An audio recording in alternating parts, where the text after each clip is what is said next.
भी कंपाउंड है उसके मिडिल में जो हाइड्रोजन होंगे ना वो हमेशा शील्डेड होंगे, शील्डेड मतलब जीरो की तरफ, और उसके साइड में जितने होंगे वो डी शील्डेड होंगे। ऐसे ही अगर मैं बात करूं एंटी एरोमेटिक, तो एंटी एरोमेटिक में जस्ट इसका ऑपोजिट कैटेगरी के, ठीक है, तो इसका कितना आना चाहिए 1.3 प्लस OCO और कितना है 3 व्हिच इक्वल्स टू 4.3 ppm। आपको प्लीज ये वैल्यू याद होनी चाहिए 1 2 और 3, ये सारे हाइड्रोजन देखो तो 1 2 एंड 3 3 कपड़े, ये होती है 6 to 8। पास होने से जो चीज आपको क्लियर दिख रही थी ना कि ये डबलेट है ये क्वाड्रेट है, अभी पास आ गई तो यहाँ पे 1:1। तो लास्ट क्लास में हमने यहीं पे छोड़ा था, तो यहीं से स्टार्ट करते हैं। ठीक है, नंबर ऑफ सिग्नल्स। देखो नंबर ऑफ सिग्नल का मतलब है जितने भी टाइप के हाइड्रोजन आपके पास प्रेजेंट है उनका एक डिफरेंट सिग्नल आएगा। ठीक है, एनवायरनमेंट कैसे देखोगे, जैसे कि उसके आसपास का एनवायरनमेंट देख लो। जैसे मैं बताती हूँ एग्जांपल से, जैसे कि मैंने एसीटोन लिखा है, ठीक है, अब यहाँ पे जो 3 हाइड्रोजन की कार्बन आप ये तो समझते ना पॉलिस्टिक मॉडल, ठीक है, तो यहाँ पे जो हाइड्रोजन है 3 हाइड्रोजन और यहाँ पे जो हाइड्रोजन है इसके पास भी रेशियो है, इसके पास भी, तो इन दोनों का एक सिग्नल आएगा, मतलब 6H जो इसके पास है ना इसका एक ही सिग्नल आएगा। ठीक है, इन 6H का मिलकर एक सिग्नल आएगा। अब वहीं पे अगर मैं बात करूं जैसे कि क्लोरीन, अब यहाँ पे हाइड्रोजन है, यहाँ पे हाइड्रोजन, यहाँ पे 3 हाइड्रोजन है, ठीक है, तो इन तीनों का मिलकर एक सिग्नल आएगा। ठीक है, और इन दोनों का मिलकर एक सिग्नल आएगा, यहाँ पे 2 सिग्नल आएंगे हाइड्रोजन के। ठीक है ना, क्योंकि ये वाले जो 2 हाइड्रोजन है वो जिस कार्बन से जुड़े हैं वो क्लोरीन से अटैच्ड है। ठीक है, और ये वाले जो हाइड्रोजन वो इस कार्बन से जुड़े हैं उसके पास में कार्बन है फिर वो क्लोरीन है, तो इन तीनों का जो एनवायरनमेंट है ये सेम है, इन दोनों का एनवायरनमेंट सेम है। ठीक है, टाइप ऑफ हाइड्रोजन ऐसे गिनने। अब जैसे सपोज करो ये बेंजीन है, ठीक है, यहाँ पे लग रहा है Cl, यहाँ पे लग रहा है ब्रोमीन। ठीक है, अब क्योंकि यहाँ पे प्लेन ऑफ सिमेट्री ऐसे देख पा रहे होगे इमेजिनरी, ठीक है, तो यहाँ पे जो हाइड्रोजन है ये वाला और ये वाला, इन दोनों का एक सिग्नल आएगा, क्योंकि ये जितना डिस्टेंस ब्रोमीन से रख रहे हैं दोनों सेम है, और ये वाला डिस्टेंस इस क्लोरीन से ये भी सेम है। ठीक है, और ऐसे ही यहाँ पे जो हाइड्रोजन है ये मैं क्लाउड शेप कर देती हूँ, इन दोनों का एक सिग्नल आएगा। ठीक है, कि भाई यहाँ का इन दोनों का डिस्टेंस क्लोरीन से अलग ये सेम है और यहाँ ब्रोमीन से डिस्टेंस है, तो इन दोनों का एनवायरनमेंट सेम हो गया और इन दोनों का एनवायरनमेंट सेम हो गया। ठीक है, तो यहाँ पे 2 सिग्नल आएंगे।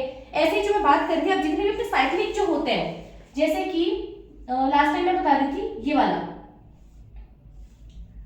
तो इसमें क्या करना होता है, आपको ऐसे देखना होता है हॉरिजॉन्टल, जैसे ये अपना एक प्लेन है, ठीक है, जिस प्लेन में मैं कार्बन को रख रही हूँ, तो हाइड्रोजन मेरे ऐसे परपेंडिकुलर सारे, ठीक है, ऐसे वाले।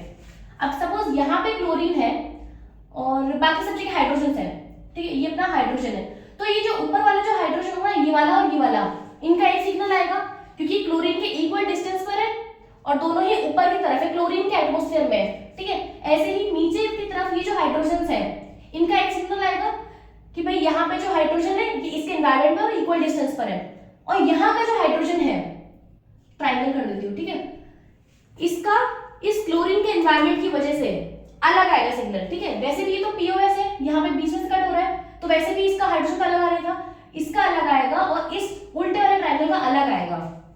समझ में आ रही है, इन दोनों हाइड्रोजन का एक नहीं आएगा सिग्नल, क्योंकि यहाँ पे ऊपर का अलग आता है, नीचे नीचे अलग है। यहाँ पे नीचे में इसके पास हाइड्रोजन का एनवायरनमेंट है और हाइड्रोजन का एनवायरनमेंट है, ठीक है, लेकिन ऊपर की तरफ क्या इसके पास क्लोरीन का एनवायरनमेंट पहुंच गया। समझ रहे हो, ये क्लोरीन और ये ऊपर वाला हाइड्रोजन ये ऐसे 10 डिग्री पर है और ये इसके नीचे वाला हाइड्रोजन 180 डिग्री पर है। ठीक है, और ये रोटेट नहीं कर सकता है मॉलिक्यूल। ओके, तो इसलिए यहाँ पे अपन जब भी बात करेंगे तो ऊपर नीचे अलग अलग बात करेंगे। तो यहाँ पे टोटल सिग्नल 1 2 3 एंड 4, यहाँ पे 4 सिग्नल्स हो गए।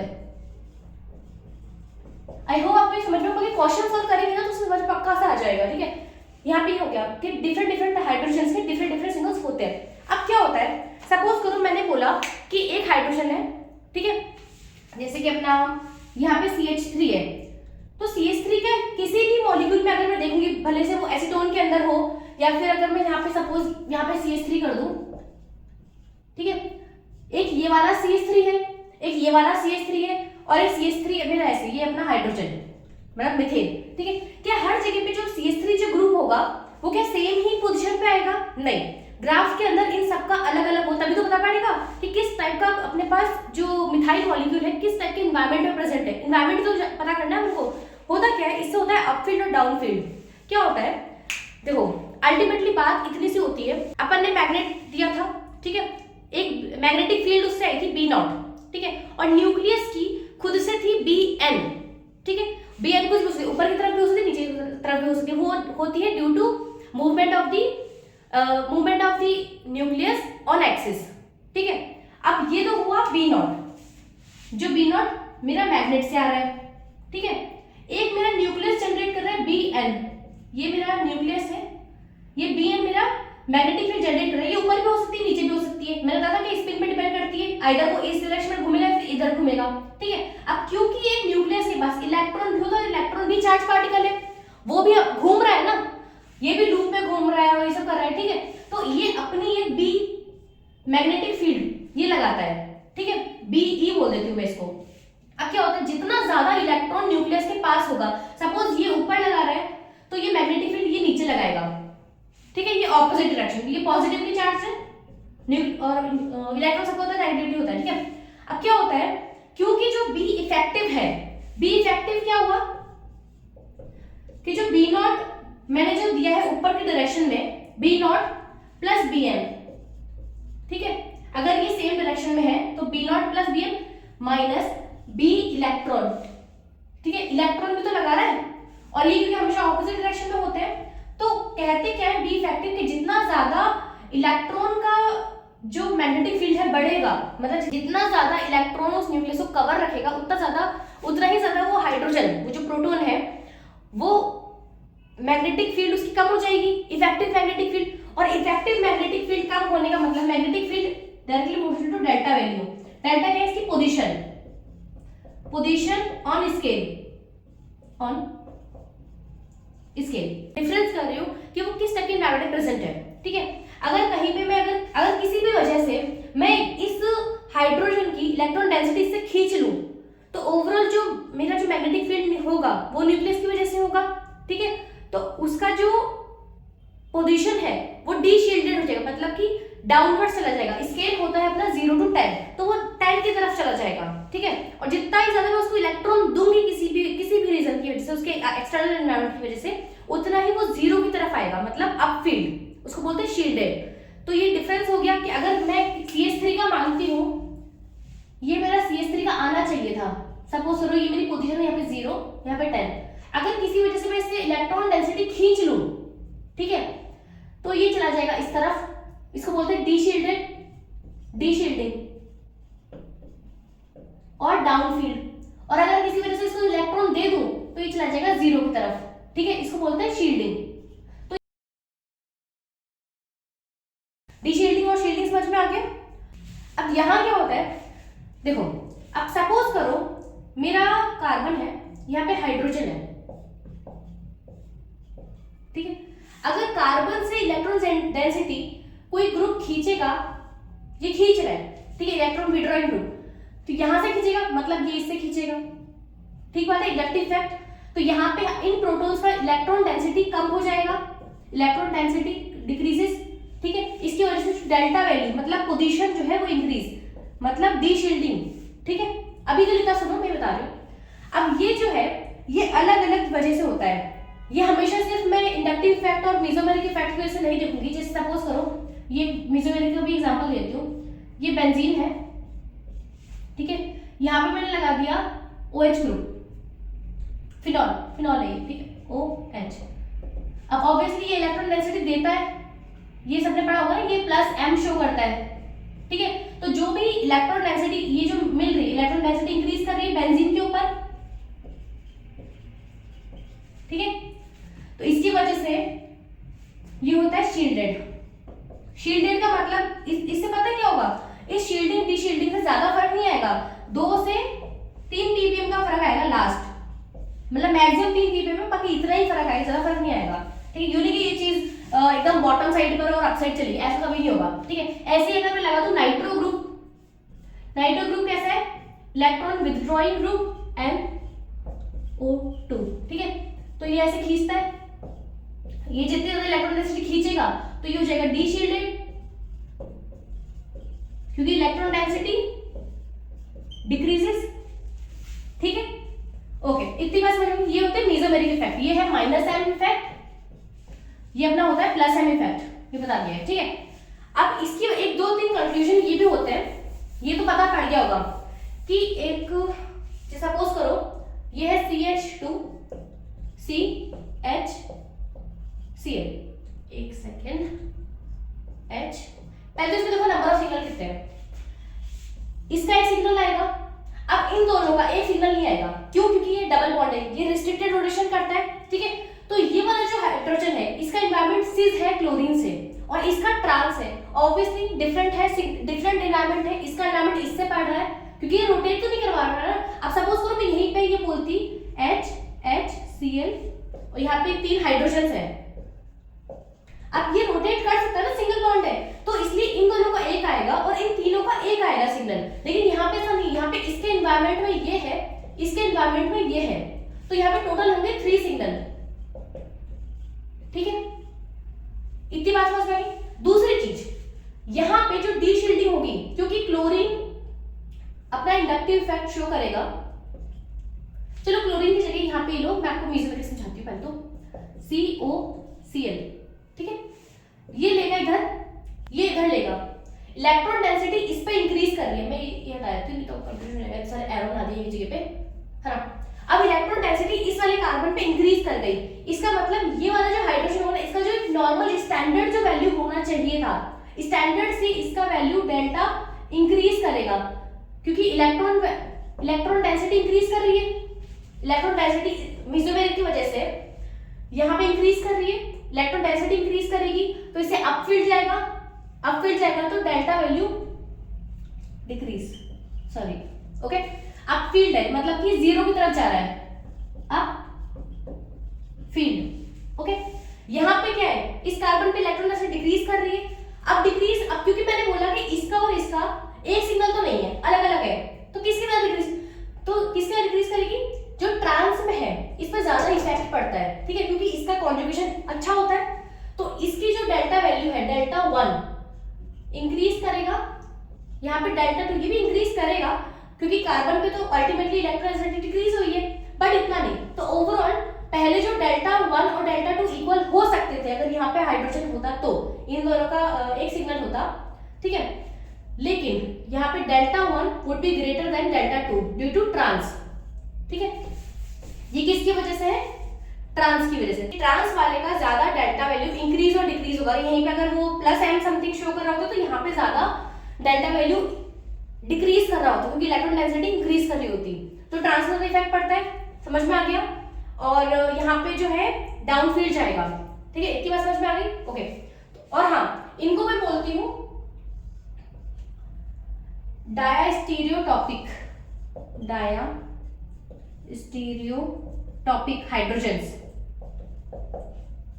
ठीक है, सीज और ट्रांस को हमेशा अपन बोलते हैं डायास्टीरियोटॉपिक। इसका मतलब ये है, चलो मैं जे में बताऊंगी इसका क्या मतलब है, ये भी मैं मिटाऊंगी नहीं, ठीक है।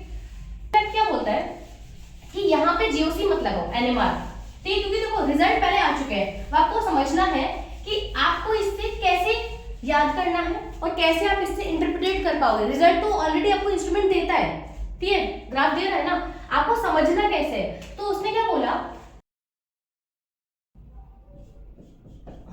मैं इसको ऐसा बना रही हूँ ताकि आपको समझा पाओ, क्योंकि समझना तो आपको अल्टीमेटली है।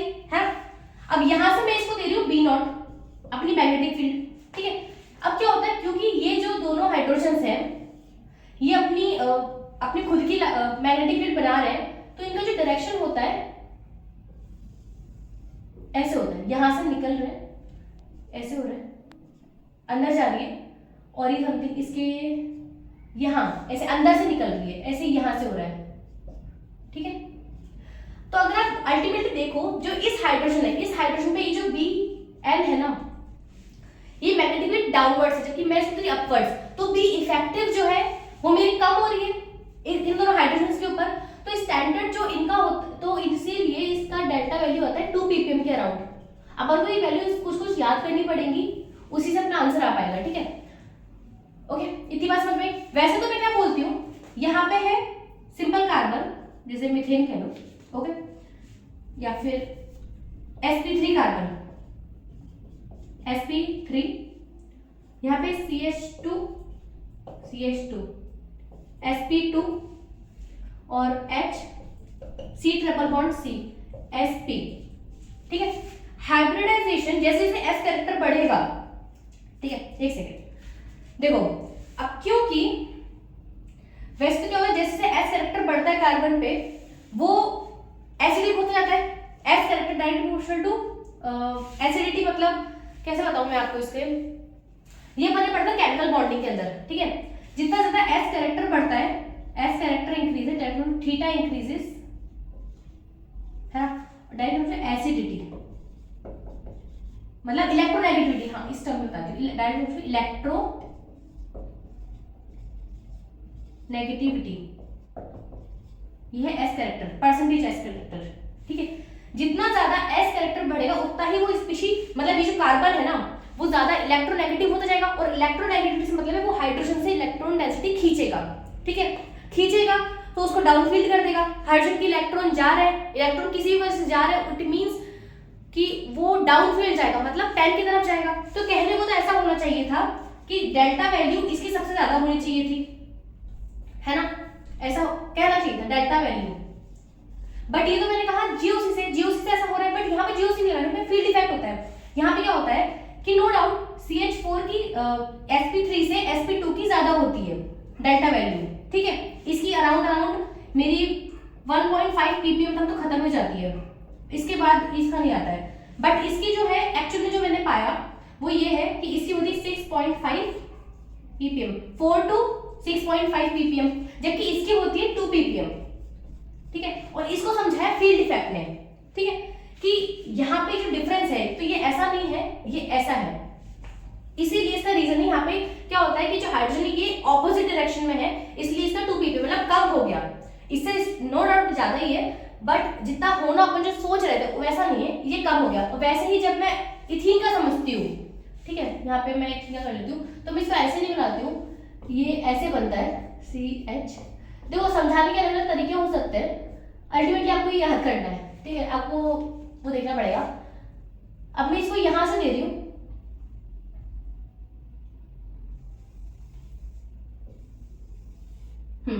ठीक है, तो ये ऐसे कुछ आता है, तो यहाँ पे तो ऐसे हो रहा है, मतलब जो बीच में है ना वो तो ऑपोजिट है, लेकिन यहाँ पे तो ये ऐसे ही जा रहा है। तो ये जो B0 में इसको दे रही हूँ इधर से, जो B0 में इसको ऊपर से दे रही हूँ, यहाँ पे जो BN है ये सेम डायरेक्शन में हो गए, ऐसे ही ये इधर, ठीक है।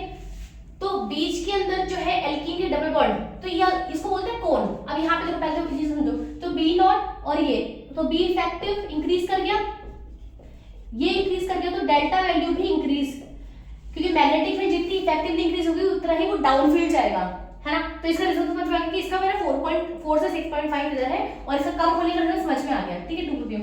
अब यहाँ पे क्या होता है, कोन होता है, ठीक है, उस कोन को बोलते हैं ऐसे, जैसे इसका कोन ऐसे जाएगा, जहां पे मैग्नेटिक फील्ड बिल्कुल भी नहीं है ना, मतलब ऐसे, समझ में आ रहा है ना, मैं बीच से इधर है, तो यहाँ पे बिल्कुल एम्प्टी हो गया, ठीक है। तो यहाँ पे इस कोन के अंदर, इस कोन के एनवायरनमेंट में जो भी आएगा वो होगा शील्डेड। कैसे, देखो,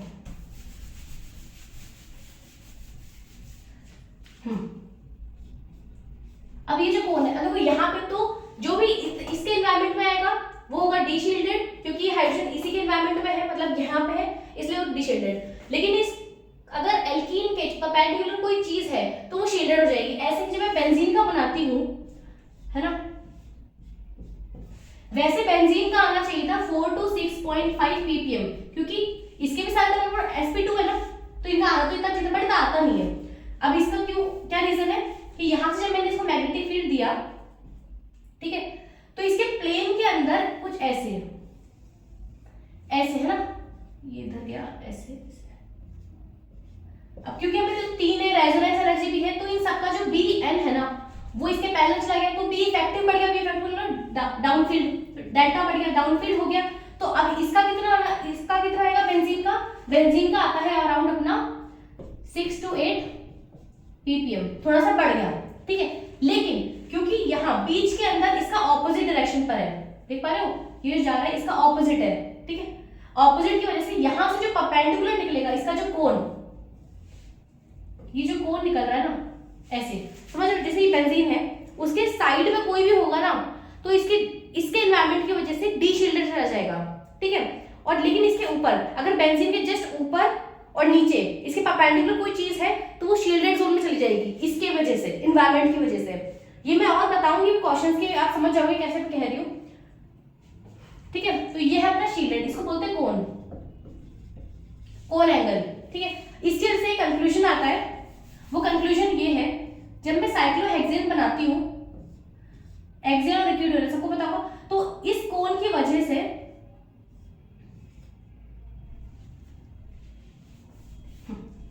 ये अपना इक्विटोरियल है, ये एक्सियल है, ठीक है।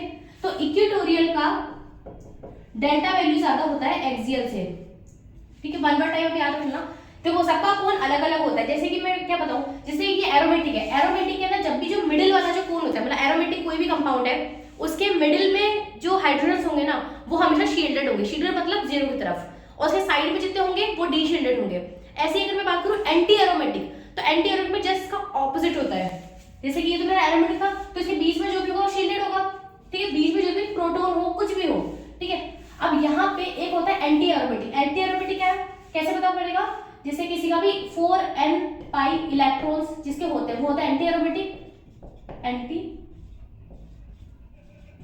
एरोमेटिक, पता है ना।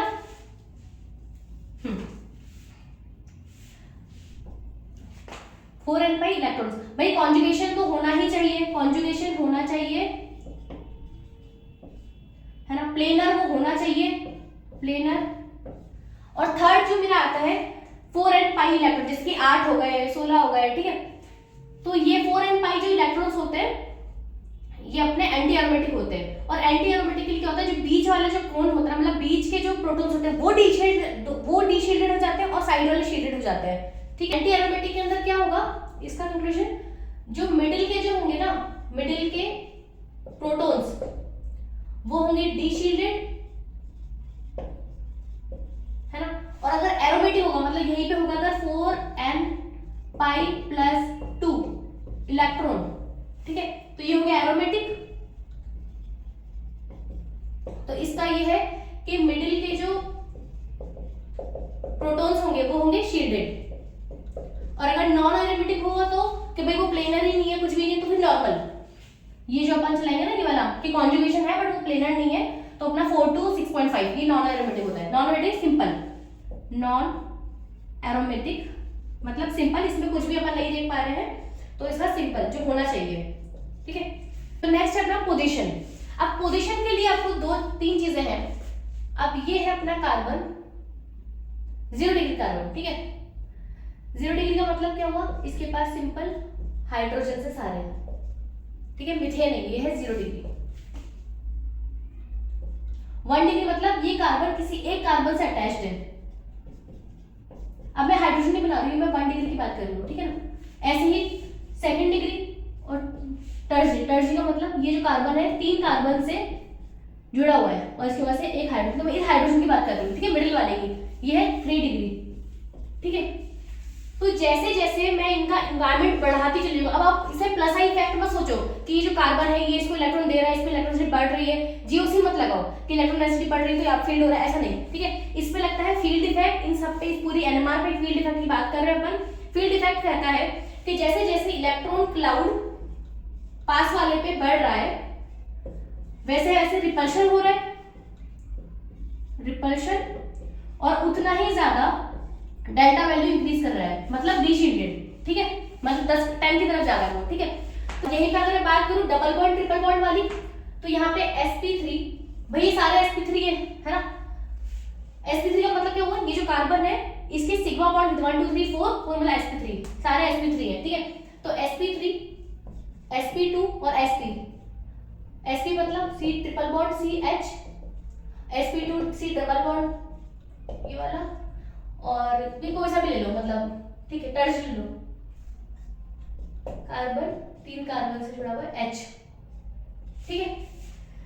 ये अपना आता है 2 ppm, 4 to 6.5 ppm, और sp3 ये अपना लास्ट आता है 1.7, तो मैं लास्ट इसको चलो ठीक है 1.7 ले लूँ, ज्यादा कुछ नहीं है इसमें, है ना। ये दो वैल्यूज आपको याद करनी है, ठीक है। बेंजीन के, जो कि अभी जस्ट अपन ने पढ़ा था, बेंजीन का जो हाइड्रोजन होता है डी शील्डिंग की वजह से, ये जो इसके जो हाइड्रोजन होते हैं ना, ये वाले, इसका वैल्यू होता है 6 to 8 ppm, ठीक है। बस इतना याद करना है, ज्यादा नहीं है। अब देखो, जब भी ये जो हाइड्रोजन है ना, यहां पे है डेल्टा वैल्यू, डेल्टा वैल्यू, ठीक है। जब भी ये दो तरह के हो सकता है, अगर ये वीक और ये स्ट्रॉन्ग, ठीक है। वीक का मतलब है अगर ये वाला जो है, जैसे CH3, ठीक है, मिथाइल ग्रुप, इसके हाइड्रोजन की बात चल रही है, अगर ये किसी कार्बन से अटैच्ड है, कार्बन से मतलब जैसे कि अपना C डबल बॉन्ड C से अटैच हो गया, कोई से भी, है ना, जैसे अपना CO ग्रुप हो गया, CO यहाँ पे हो गया CONH2, ठीक है, अमाइड ग्रुप। तो यहाँ पे जो वैल्यू इंक्रीज करती है, क्योंकि ये सब विड्रॉइंग है ना, तो यहाँ पे जो वैल्यू इंक्रीज करती है वो है बाय 1 ppm, ओके। अगर यहीं पे मैं बात करूं ये किसी नाइट्रोजन, ठीक है, अगर बात करूं सेकंड नाइट्रोजन, तो नाइट्रोजन जैसे कि अपना NH2, है ना, या फिर PH, इसमें PH वाली लाइन भी आ जाएगी, ठीक है। अगर ये इस टाइप के ग्रुप से अटैच होता है तो 1.5 ppm से इंक्रीज कर जाएगा, है ना। ये सिर्फ कंपैरेटिव है, ये आपको वैल्यूज याद नहीं करना पड़ेगा, जिस कंपैरिजन में किसका ज्यादा होना चाहिए, ठीक है। अब स्ट्रॉन्ग के अंदर भी दो हो सकते हैं, या तो ये ऑक्सीजन से अटैच है जैसे OH, यहां पे अपना आएगा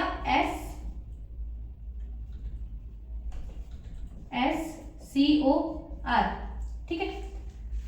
OH हो सकता है, OR हो सकता है, कितने भी ऑक्सीजन वाले हो सकते हैं, तो यहाँ पे वैल्यू बढ़ेगी 2 ppm से, ओके। और यहाँ पे है मिक्स्ड, जैसे N+O, तो यहाँ पे फ्लोरीन या फिर मिक्स, ठीक है। तो या तो फ्लोरीन अटैच्ड हो या फिर तो यहाँ पे या तो नाइट्रोजन हो गया या फिर OCOR, है ना।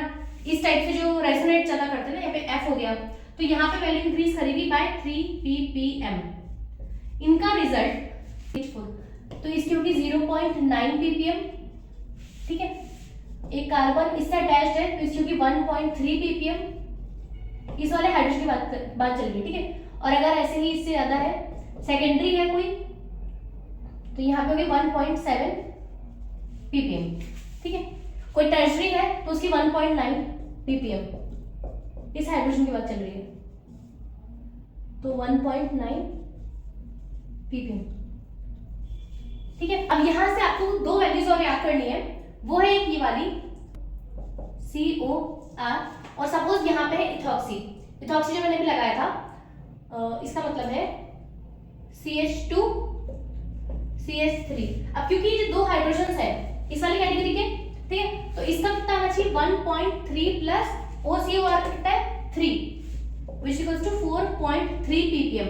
आपको प्लीज ये वैल्यू याद होनी चाहिए कि ये वाली इसका हमेशा 4 to 4.5 ppm इसके बीच में आनी चाहिए, आती है, ठीक है, क्योंकि बहुत बार क्वेश्चन में आपको इससे सॉल्व हो जाएगा। और ये वाले जो है जो अपने आइसोलेटेड है, तो 0.9 प्लस कार्बन से अटैच्ड है, मतलब यहाँ पे कार्बन दैट इज 1, तो 1.9 ppm, तो अराउंड 2 ppm आएगी, ठीक है।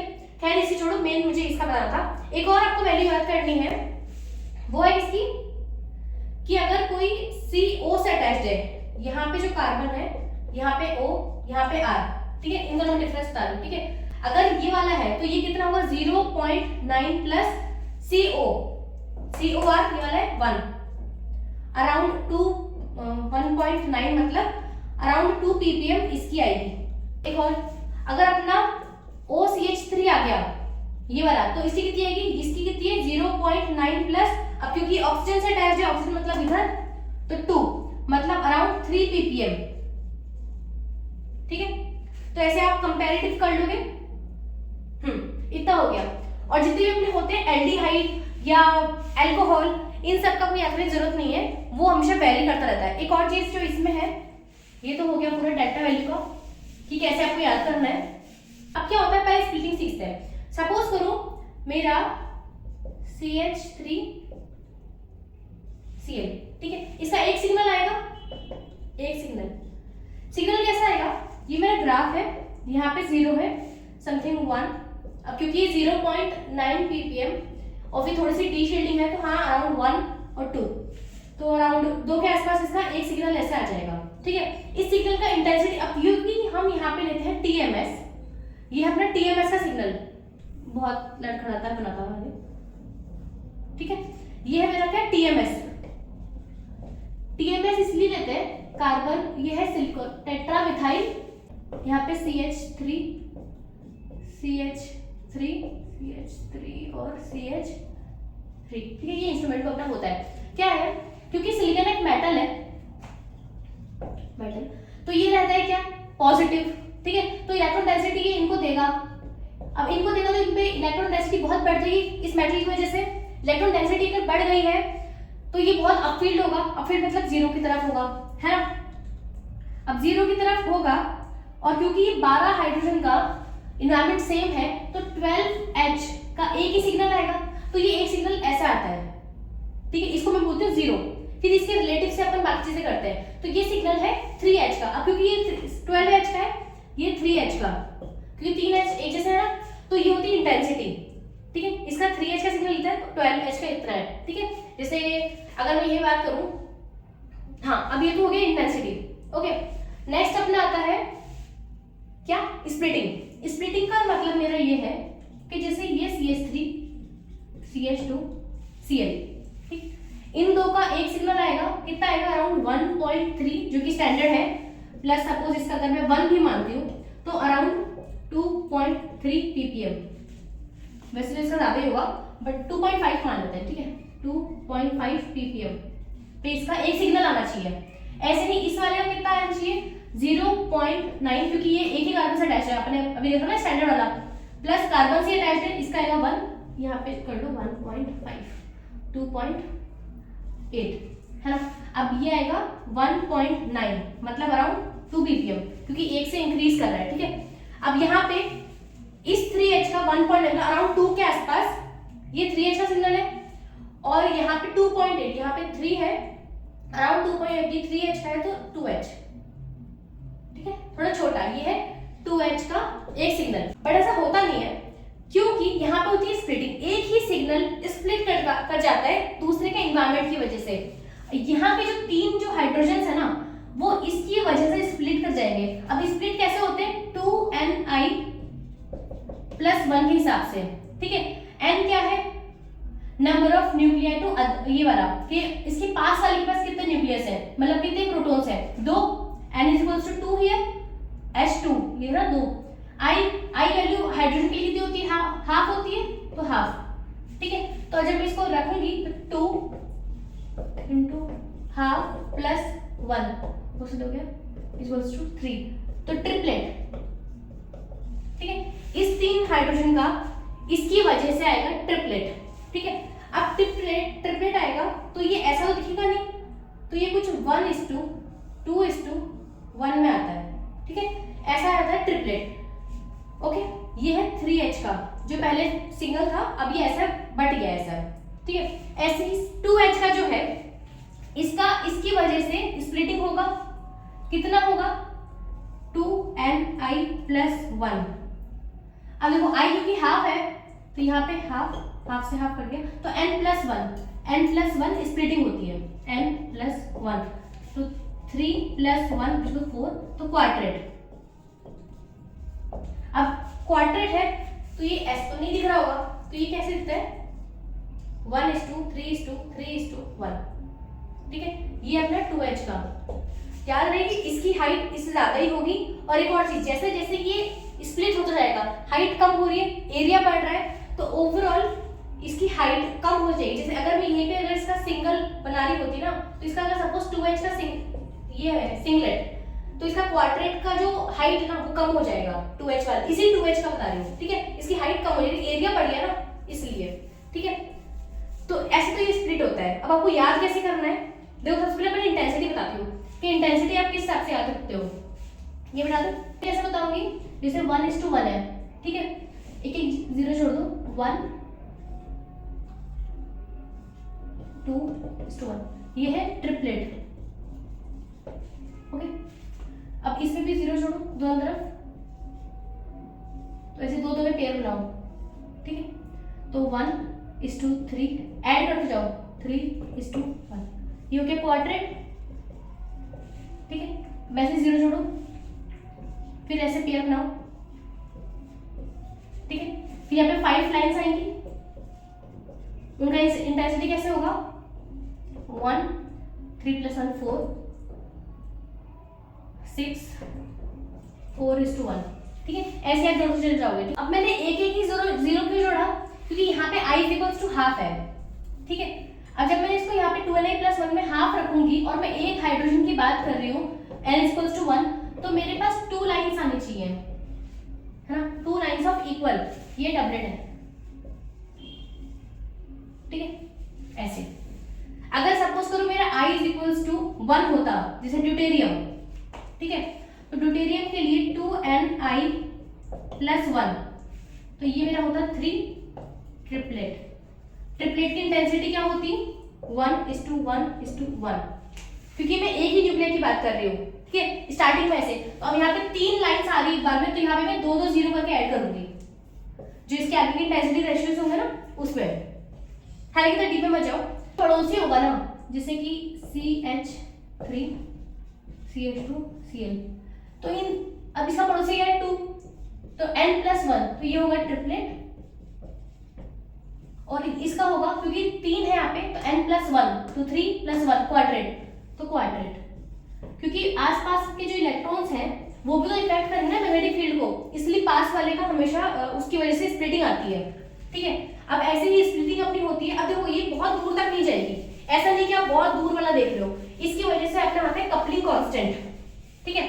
जैसे अपना ये बेंजीन है, यहाँ पे है सपोज Cl, है ना, ये सारे हाइड्रोजन्स हैं, इन दोनों का मिलकर एक सिंगल मिलेगा, और क्योंकि इनके पास में सेम एनवायरनमेंट है, तो इस हाइड्रोजन की वजह से इसका आएगा डबलेट, n + 1, ठीक है। तो इसको मैं बोलती हूँ 1 2 और 3, इसको बोलते हैं 3J कपलिंग, जो कि यूजुअली होती है ना। अगर मैं इस हाइड्रोजन का इस पे इंपैक्ट देखूं, इसी वजह से इंपैक्ट देखूं, तो 1 2 3 4, इसको बोलते हैं 4J कपलिंग। आइए बताऊंगी जे क्या होता है, 4J कपलिंग, ठीक है। जैसे W टाइप बनता है 1, ठीक है। इसकी वजह से अब क्योंकि यहाँ पे एक है तो यहाँ पे डबल, अगर ये 4J कपलिंग भी कर रहा है तो वो आपको देगा, ठीक है, डेटा कहता है कि 4J कपलिंग कर रहा है नहीं कर रहा, डबलेट ऑफ डबलेट, मतलब इसका क्या हुआ, जैसे पहले डबलेट आया, ये मेरा सिंगल था, ये मेरा 2H का सिंगलेट आया था पहले, इन दोनों की वजह से, क्योंकि इसके पास में ये वाले हाइड्रोजन है, तो ये मेरा स्प्लिट हुआ डबलेट के अंदर, ठीक है। अब क्योंकि डबलेट होता है 1:1 रेशियो के अंदर, अब इसका भी डबलेट, मतलब डबलेट ऑफ डबलेट आया था खुद, आपस में ये डबलेट हो गया इस टाइप से, ये हो गया डबलेट ऑफ डबलेट, ठीक है। ये क्वाड्रेट नहीं, क्योंकि इसका इंटेंसिटी रेशियो क्या है, 1:1, यही चल रहा है ना। ये क्वाड्रेट नहीं, क्वाड्रेट का इंटेंसिटी रेशियो 1:3:1, ओके, ये तो समझ में आया। अब एक और मैं एग्जांपल ले लेती हूँ इसका,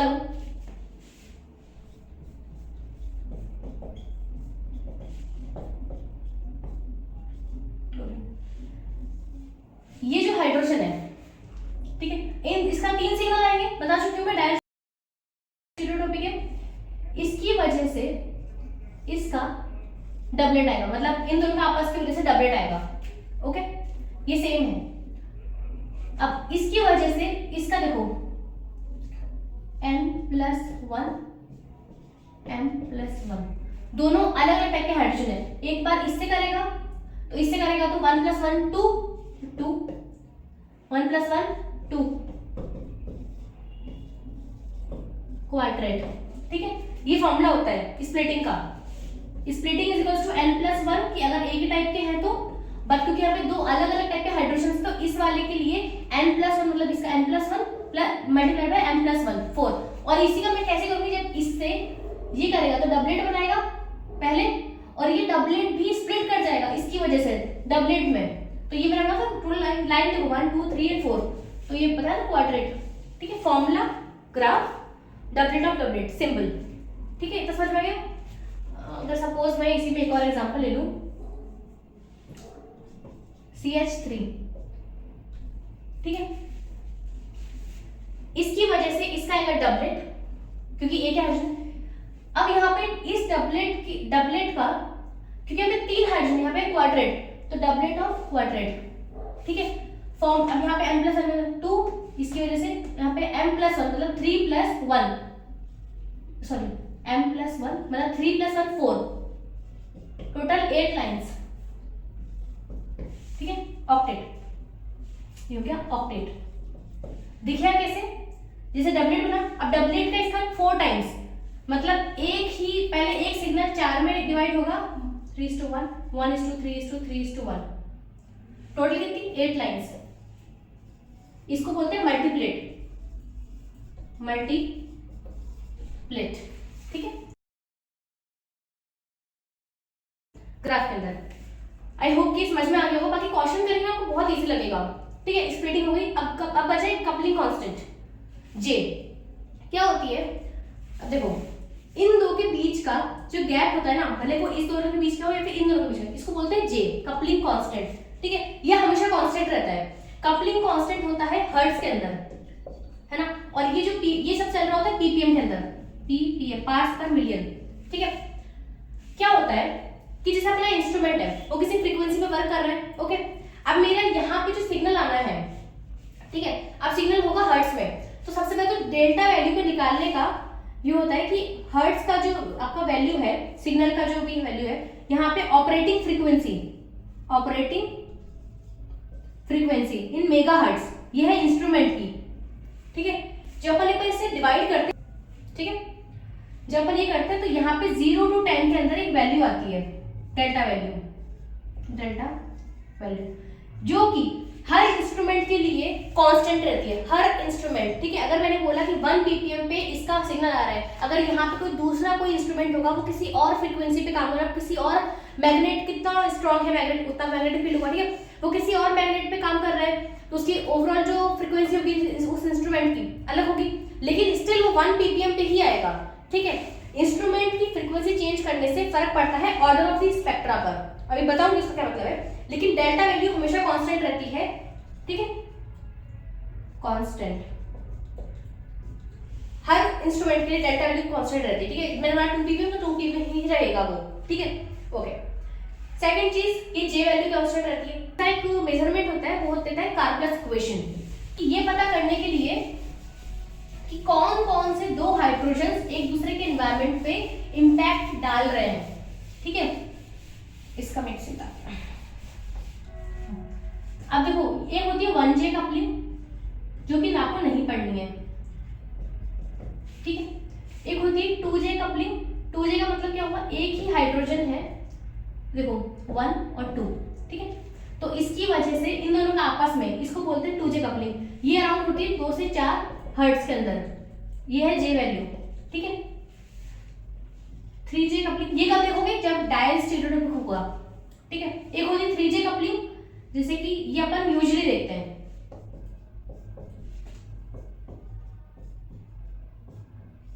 ठीक है। इन दोनों की वजह से, मतलब देखो 1 2 और 3, इस वाले हाइड्रोजन के लिए देखो तो 1 2 और 3 3J कपलिंग, ये होती है 6 to 8 हर्ट्ज, ठीक है।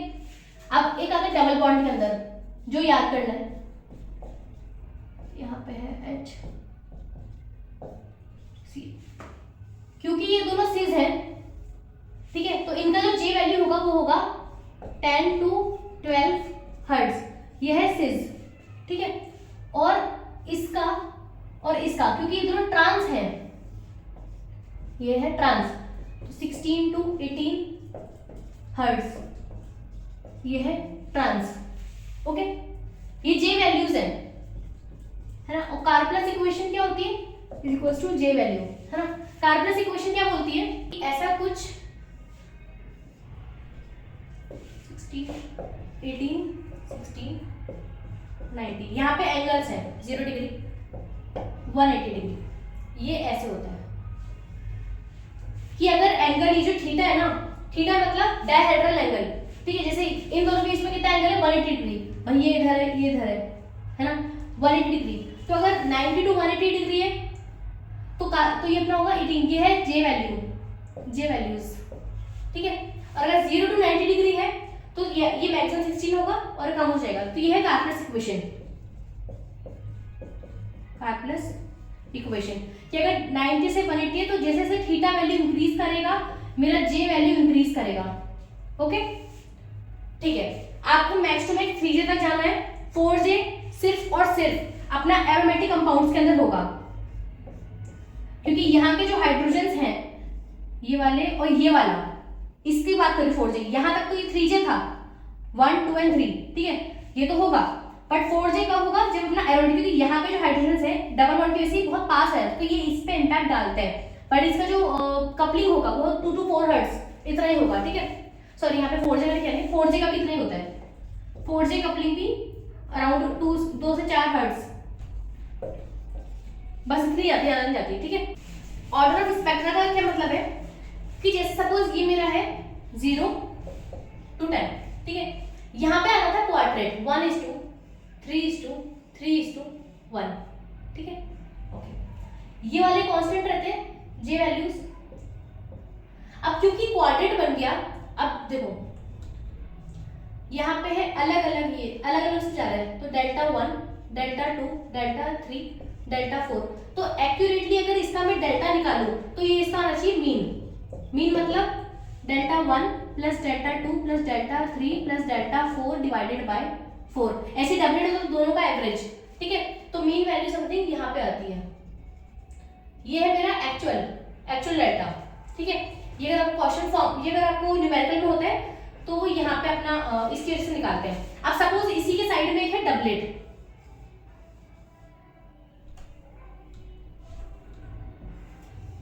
ठीक है, अब ये डबलेट का भी जे तो सेम ही रहेगा, भाई सपोज करो ना ये आपस में इंपैक्ट डाल रहा है, तो जितना ये इस पे इंपैक्ट डालेगा उतना ये डालेगा, तो जे वैल्यू सेम रहती है, ठीक है, उससे पता पड़ता है कि ये दोनों आपस में कपल कर रहे हैं तो ये लोग आसपास होंगे, ठीक है, उससे ये पता पड़ता है कि ये इस पे इंपैक्ट डाल रहा है, इट मींस ये इसके पास में ये इसके पास में है, ठीक है, उससे पता पड़ता है। अब देखो जे वैल्यू तो कांस्टेंट है, अब यहाँ पे देखो ये डेल्टा है, इनका एवरेज कितना है, ये इसका एवरेज छोड़ो, ऑर्डर ऑफ स्पेक्ट्रम जितना ज्यादा हायर ऑर्डर पे जाएगा उतना ही इन दोनों का जो डिस्टेंस है ना, ये डिस्टेंस कम होता जाएगा हायर ऑर्डर पर, हायर ऑर्डर स्पेक्ट्रा, तो ये ऑर्डर ऑफ स्पेक्ट्रा होता है delta mu by J, it should be less than equals to 8 for, it means वो हायर ऑर्डर चला गया, हायर का मतलब इसका पास, अब इसके पास आने से क्या होगा, इसके पास होने से होगा क्या कि ये जो सेम है ये 0 से 10, ठीक है, ये एज इट इज है, चलो मैं ये बताती हूँ, इसके पास होने से जो चीज आपको क्लियर दिख रही थी ना कि ये डबलेट है ये क्वाड्रेट है, अब ये पास आ गई तो यहाँ पे 1:1, ठीक है, ऐसे होता है 1:1, ऐसे खिचड़ी सा लगता है, आपको पता ही नहीं पड़ता कि ये क्या क्वाड्रेट है डबलेट है, वो आप डिस्टिंग्विश नहीं कर पा रहे हो, ठीक है, उससे क्या होता है हायर ऑर्डर पे जो यहाँ पे जो 2 और ये 4 इसके बीच का डिस्टेंस होता है वो कम हो जाता है स्टिल वो 2 4, तो इससे होता क्या है कि जो चीज इतना दूर थी अब यहीं पे 2 हो गया बहुत छोटा सा 4, यहीं पे 3, तो यहाँ पे जो चीज है यहाँ पे जो ऐसी चीज आ रही है वो एकदम मिक्स हो जाती है, आप इतना पता नहीं कर पाते, उसको फिर बोलता है मल्टीप्लेट, है ना, तो हायर ऑर्डर पे क्या होता है आपको डिफिकल्टी आती है, कॉम्प्लेक्स सा बन जाता है ग्राफ।